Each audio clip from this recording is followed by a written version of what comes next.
நவதினி அம்மாள் 116 வயசு, கர்நாடகத்தை சேர்ந்தவங்க. தமிழ்நாட்டை பூர்வீகமாக கொண்ட மகள். மகளே சொல்லிக்கலாம், ஏன்னா தமிழ்நாட்டின் அன்பு மகள்னே சொல்லிக்கலாம். ஏன்னா 3500 படிகள், அதுவும் ஒரு செங்குத்தான பாதை, மலைப்பாதை, திருப்பதி ஏழுமலையான் கோயிலுக்கு நடந்தே போயிருக்காங்க இந்த பாட்டியம்மா.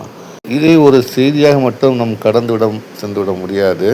பக்தி சார்ந்த விஷயமாக இருந்தாலும் மன உறுதி, அதுக்கேற்ப உடல் ஒத்துழைப்பு, இந்த ரெண்டும் தான் அவங்கள மலை ஏற வச்சுக்குன்னு சொல்லலாம்.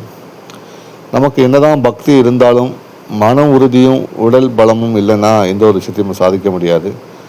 சில பேருக்கு பக்தி இருக்கும், மனபலம் இருக்கும், ஆனால் உடல் வலிமை இருக்காது. உடல் வலிமை இல்லையே, நடந்தே தீரணும் அப்படின்னு என்றைக்குமே நினைக்காதீங்க.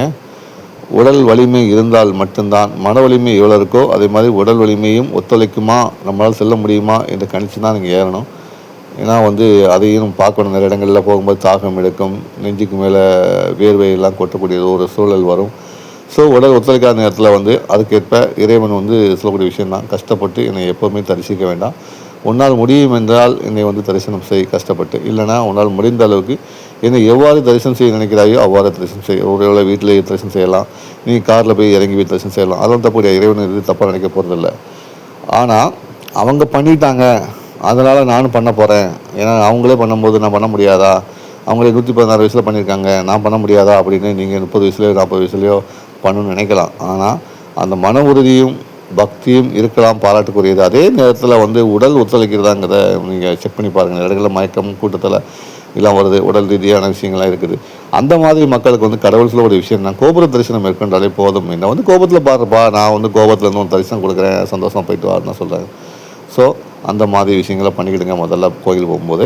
அதே சமயத்தில் பழமையான ஆட்கள், பழைய ஆட்களுக்கு எப்போதுமே அவங்க சாப்பிடக்கூடிய உணவு, ஃபுட்டு எல்லாமே பார்த்திங்கன்னா அந்த கால உணவுகள் அவங்களுக்கு நல்ல ஒரு சக்தியை கொடுத்துருக்கும், பிராணவாயுவை கொடுத்துருக்கும்.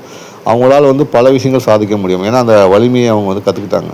ஆனால் தற்போதைய உள்ள சூழ்நிலை, வாழ்க்கை முறை நிறைய வித்தியாசம் இருக்குது. அந்த கால வாழ்க்கை முறைக்கு இவங்க 116 வயது உள்ள பாட்டிக்கும் இப்போது இருக்கும் இளைஞர்களுக்கும் உள்ள வித்தியாசம் நிறைய இருக்குது. அவங்க சொல்லப்போனால் 116 உள்ள பாட்டி நடப்பதற்கும் இளைஞர்கள் நடப்பதற்கும் நிறைய வித்தியாசம் இருக்குது. அதை உணர்ந்துள்ளோம். பாட்டியை நாம் பாராட்டியாக வேண்டும். வாழ்த்துக்கள் பாட்டியம்மா. இவனுக்காக தன்னை அர்ப்பணித்து மலை மீது ஏறிய அவர்களுக்கு இந்த ஆந்திரா முதல்வரே வாழ்த்திருக்காங்க. அங்குள்ள அமைச்சர்களும் அதிகாரிகள் நேரடியாக தரிசனம் செய்யறதுக்கு அனுமதிச்சிருக்காங்க. உண்மையிலே மகிழ்ச்சியாக இருக்குது.